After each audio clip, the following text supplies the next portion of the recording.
Welcome to Not Milk Never Milk. Subscribe if you're lactose intolerant. In this video, I will show how to iron the hair, updated.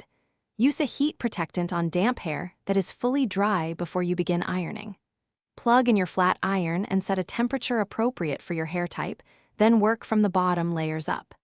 Keep motions smooth and steady, and avoid clamping in one spot to prevent heat spots and breakage.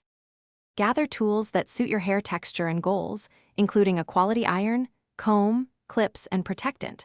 Always detangle hair thoroughly to reduce pulling and uneven straightening.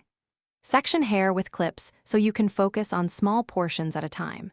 Preheat the iron to a safe setting and test on a tiny strand. Work steadily and avoid repeating passes. Use smooth, continuous passes with moderate pressure for natural-looking straightness and to prevent dents or waves. For stubborn sections, slightly lower speed rather than increasing temperature. Protect ends by using lower heat and seal with a serum or light oil to lock in moisture. If you prefer volume, lift roots with a comb while ironing. Keep a mindful pace and give your hair short breaks if you feel excessive heat.